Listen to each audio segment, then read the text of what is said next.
Hello everyone, welcome to this video. Let's discuss the solution of LTC MPL chemistry weekend test number 13. So first question is compounds of second group find many applications. Which of the following is not a proper match? Of course, the last one, gypsum, it actually increases the setting time of cement. The second group elements with least and highest ionization enthalpy is of course barium and beryllium, because there is an exception between barium and radium, right? Solubility of the compounds of S-block elements depends on the magnitude of lattice and hydration enthalpies. The most insoluble sulfate is of course barium sulfate, because in the sulfates of group 2 elements down the group the cationic size increases, so the extent of cation anion stabilization also increases, right? So lattice enthalpy, which should have decreased, it does not decrease, and as a result the solubility decreases. Consider the compounds barium chloride, barium nitrate. Regarding first and second, the incorrect statement is these, because both are not the salts of weak base and strong acid. Barium hydroxide is a sufficiently strong base, right?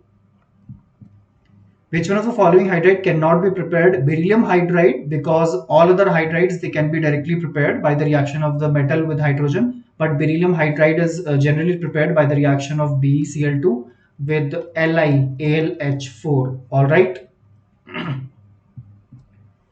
In the fused state, you will go by the absolute ionic radii. So lithium ion has the smallest ionic radius, so it will have the highest ionic mobility.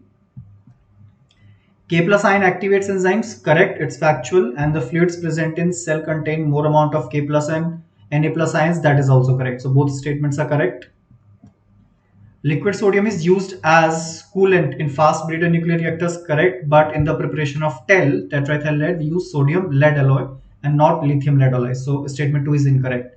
So this is the correct answer. The rate of the following reaction cannot be measured for all the following reactions except yes, because the formation of ammonia from nitrogen and hydrogen, it occurs at a moderate rate, whereas this reaction is extremely slow, and this is a precipitation and this is neutralization, they're extremely fast. The rate law for a reaction is given when the concentration of A is doubled, right? So because the order of reaction with respect to A is 2, so doubling the concentration of A increases the reaction rate by a factor of 2 raised to the power 2. But if the concentration of B is halved at the same time, right? So the order of reaction with respect to B is 1, so it will be 1 by 2. So basically the rate of reaction will increase by 2 times. Okay. Temperature coefficient of a reaction is 2. That means if we increase the temperature by 10 degrees, the rate constant doubles. At 360 Kelvin, the rate of reaction is X, the rate of reaction at 300. So rate constant at 360 degree Kelvin, divided by the rate constant at 300 Kelvin. So it will be 2 raised to the power, temperature difference is 60, divided by 10 is 6, right? But they're asking the rate constant at 300 Kelvin, so it will be 360 divided by 2 raised to the power 6, so which will be 64, 2 raised to the power 6, right? Regarding a catalyst and chemical reaction, the correct statement is it decreases the activation energy of reaction, correct, but it does not affect the magnitude of enthalpy, Gibbs energy, or the energies of reactants and products, right, because they are thermodynamic properties. Based on collision theory, the collision which will lead to the product formation is the one in which the activated particles are colliding.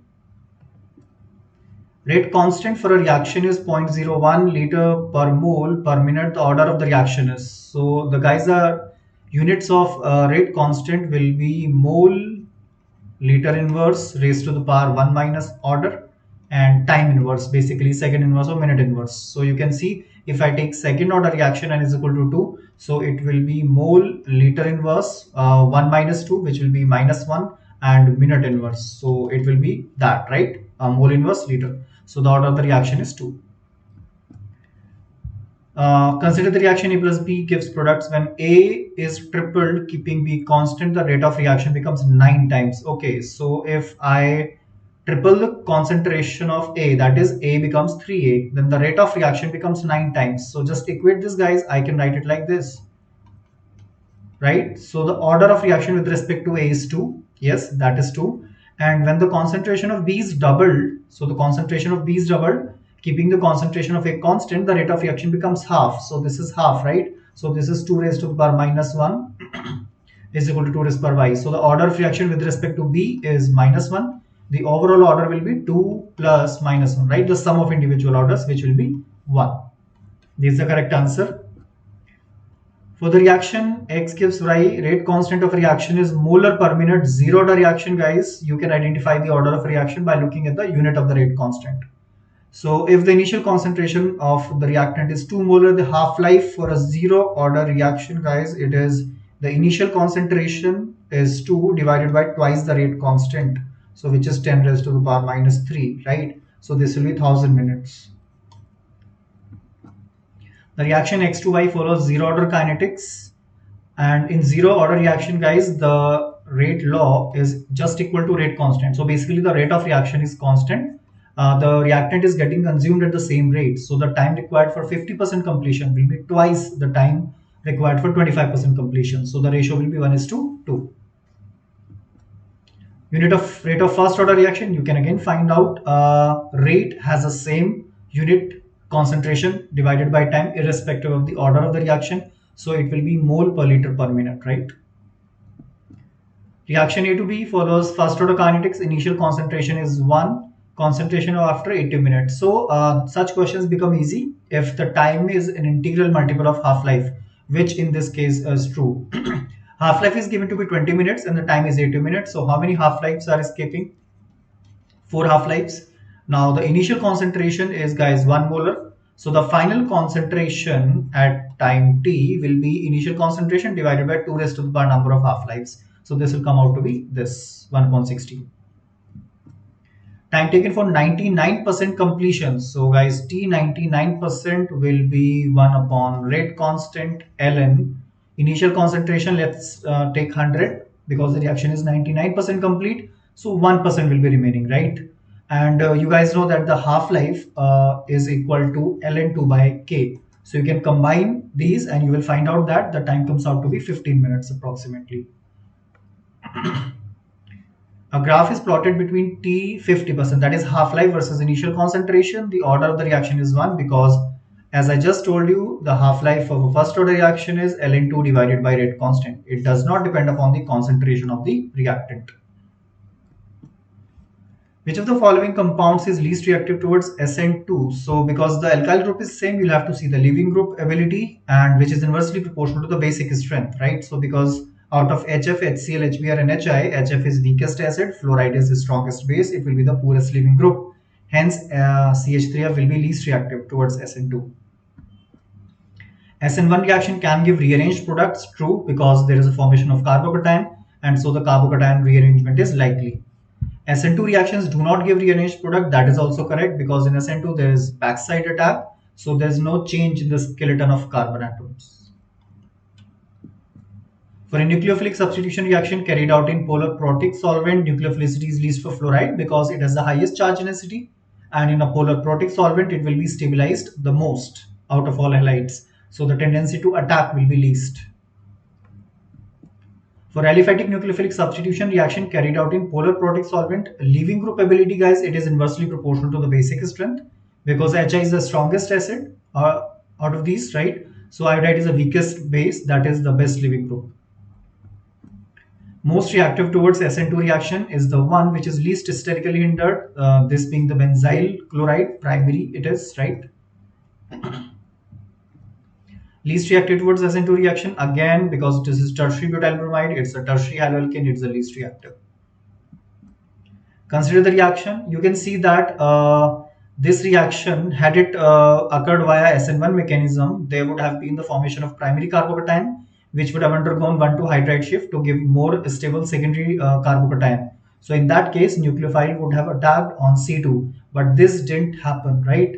So definitely this didn't undergo via SN1 mechanism, it underwent via SN2, and in SN2 reaction we use polar aprotic solvent. So this is DMF, dimethyl formamide, which is polar aprotic solvent. All these are polar protic solvents. So this is the correct answer.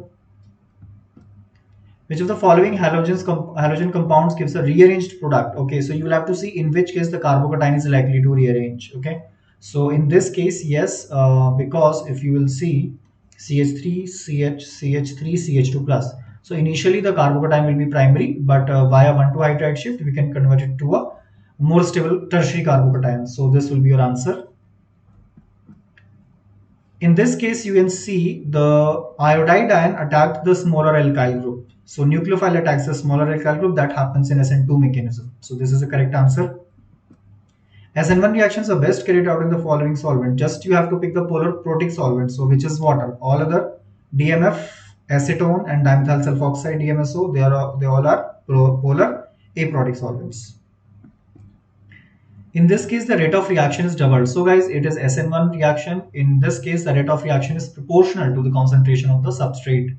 So rate of reaction is doubled when the concentration of haloalkane is doubled. Nucleophile does not affect the rate of reaction in SN1. Nucleophilicity is least for fluoride ion, of course, in polar protic solvents, right? And here also across the period, you should see that nucleophilicity decreases, right? Because across the period, nucleophilicity is proportional to basicity, and because methyl carbon ions are the strongest base, so they will be the strongest nucleophiles, right? So HF, it is the strongest acid out of these four, right? So HF being the strongest acid, fluoride ion will be the weakest base, so it will be least nucleophilic. Regarding the reaction of tertiary butyl chloride with water, incorrect statement is yes, because it is tertiary and the nucleophile is polar. Nucleophile is there, the solvent is polar protic. So mechanism is SN1. Water will act as solvent as well as nucleophile. Energy required to break C-cell bond is supplied by the solvation of chloride ion. That is also true. But tertiary butyl carbocation is stabilized by both inductive and hyperconjugation. So remember that, right? So this is the incorrect statement. Rx has one chiral center. The reaction occurs by SN2, which leads to the inversion of configuration, and the product also has one chiral center. So remember that optical rotation is an experimental property. So we can definitely say that in SN2, if the product is chiral, it will be enantiomerically pure, either dextro or levo it will be. But which it would be, that we cannot guess, right? That we'll have to measure. We'll have to figure that out experimentally. Incorrect statement, sodium is stored under water. No, sodium reacts vigorously with water. Among 1A hydrates, lithium hydride, yes, because it is the smallest cation, it is the highest polarizing power. So the maximum covalent character as per Fazan's rules. Blue color of the solution of sodium is because of the ammoniated electrons. Correct. Sodium peroxide is paramagnetic. No, it is diamagnetic because peroxide has both the electrons paired, right, in the pi star orbitals. So incorrect statements are A and B. An element which belongs to S block or its chloride salt imparts yellow color to oxidizing flame. So we are talking about sodium, right? Incorrect statement is NaCl is in pure state it's deliquescent. No, it actually becomes deliquescent because of calcium magnesium chlorides. Otherwise, pure NaCl is not hygroscopic, right? Its nitrate on decomposition liberates oxygen. That is correct. NaNO2 plus half O2. But carbonate melts actually before decomposing. So yes, it cannot undergo calcination, and its bicarbonate is solid. Yes, sodium bicarbonate. So the incorrect statement is the first one. For this reaction, the rate of disappearance of NO2. So basically, guys, the rate of reaction is half of the rate of disappearance of NO2. And because the coefficient of the product is 1, it will also be same as the rate of formation of the product N2O5, right? In the question, it is given rate of disappearance of NO2 is 6 into 10 raised to the power minus 3. So rate of formation of N2O5 is asked. So basically, there is a slight trick that in this, the unit is minute inverse, whereas in the options, the unit is second inverse. So we convert the minute into time. So we'll divide it by 60. So we'll get a correct answer. That it will be, right? The reaction P gives Q follows non-zero order kinetics. So which of them are likely to be the correct graphs? So in zero order kinetics, the concentration versus time graph is a straight line with a negative slope. That couldn't be correct. So for the product also, it would be a straight line with a negative positive slope, right? Again, that is not the case. And in zero order reaction, rate is constant because it is equal to the rate constant. So of course, all the graphs are likely to be correct for a non-zero order reaction. Remember guys, for any chemical reaction, enthalpy change is equal to the activation energy for the forward reaction minus activation energy of the backward reaction, right? So this is activation energy for the step A to B, and this is for the B to A. Enthalpy change is given, it is equal to X, right? For the A to B, it is given to be 171, and for B to A, it is given to be 36. So this will come out to be plus 135 kilojoule per mole. Rate constant of an endothermic reaction decreases with increase in temperature. No, guys, whether the reaction is endo or exothermic, rate constant increases with temperature, right? Because exo-endo thermodynamics, and here we are talking about chemical kinetics, right? Rate of all reactions, irrespective of the order of reaction, always decreases with time. No, for a zero order reaction, rate is constant. So both statements are incorrect. Activation energy does not depend upon temperature. A reaction with lower activation energy proceeds faster. Yes, because lower the activation energy required. Guys, do you remember the Maxwell-Boltzmann distribution curve, right? So let us mark this as activation energy. Now, when you increase the temperature, of course, here we are talking about activation energy. So lower the activation energy, greater the fraction of molecules having that energy, right? So statement 1 is incorrect, but statement 2 is correct. The reaction A products follows zero order kinetics. Okay, initial concentration of A is 10 molar, and from the above graph, half-life of the reaction. So you guys should know that for the first order reaction, the integrated rate law is A minus X. A is initial concentration, X is consumption, right? So then I think X moles liter of A reactant time T. Yes, yeah. So this is equal to minus KT plus initial concentration, which is A. So A cancels out, minus cancels out. So this is X is equal to KT.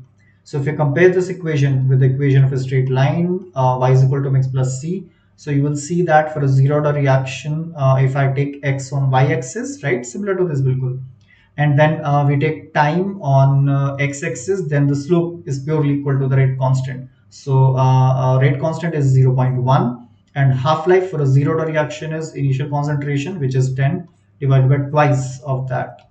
Okay, so this you can find out, it will come out to be 50 minutes. Okay, you can find out again that K is equal to 2.303 divided by T log initial concentration divided by concentration at time T, right? So this is the integrated rate equation for a first order reaction. Now if I bring that here, KT divided by 2.303, here I will have the log term. And if you compare this equation with Y is equal to mx plus C. So again, on Y axis, if I take log of the concentration ratio and time on the X axis, so K divided by 2.303, this will be the slope of the reaction, okay? Right, and the slope of the graph is given to be 10 raised to minus 2, right? So from here you will get the rate constant, and you guys know half-life for a first order reaction is equal to L into divided by rate constant. So substitute that value here, you will find it to be approximately 30 minutes. From the above list of compounds, identify the correct order of reactivity towards SN2. So the smaller the better, right? So in SN2 reaction, reactivity is inversely proportional to a steric hindrance. So this is the smallest alkyl group. So this will be most reactive, and then C, and then A, and then B. B secondary, guys, okay? So it will be more sterically hindered. Reactivity towards SN1 reaction of the following compounds is this. So guys, this is primary and this is secondary. So in SN1 reaction, actually secondary will be more reactive. And rate of SN2 reaction depends on the stability of carbocation. No, it depends on the steric hindrance. So both statements are incorrect. The correct statements regarding SN2, it proceeds by one step. Yes, it is an elementary reaction. It involves the formation of transition state. Yes, every reaction goes through the formation of transition state. It is favored in polar aprotic solvents, right? So this is incorrect. Percentage of retention product is more. No, here we have pure inversion. So A and B are correct. KCN is strong nucleophile cyanide. DMF is polar aprotic solvent. So definitely these factors indicate the possibility of SN2 mechanism. This is aryl halide. It will not react via SN2. This will react. Okay, so CH2Cl will convert to CH2CN. So yes, Br CH2CN. So this will be your correct answer. SN2 again, which will be most reactive in the order of increasing reactivity, right? So which will be most reactive? Correct, increasing order of reactivity. Yes, and butyl bromide will be most reactive. Remember that, okay? Because you have 4 carbon atoms and butyl bromide. Then isobutyl bromide, it will be this. Okay, this is A, this is B, and tertiary bromide, this is C, and secondary butyl bromide, This is D, right? Okay, so the primary will be most reactive. So in the increasing order, A will be most reactive. Okay, so this is eliminated. Maybe it is mismarked, and this is eliminated. A will be most reactive. Then this is also primary, right? So then B will be more reactive. So this is your correct answer. Out of C and D, let's verify this option. Out of C and D, C is less reactive. Yes, because it is tertiary, so it should be less reactive. Okay, D is more reactive because it is secondary. Okay, guys. Then in this case, ether have two cleavage sides. There are two bonds. Either it cleaves from this one or it cleaves from this two, right? But because of the conjugation, right, oxygen has a lone pair which is involved in resonance with the benzene ring. So this carbon oxygen bond is stronger than the first bond, right? So bond will break from there and you will get phenol and CH2I. Is that clear, guys? Thank you.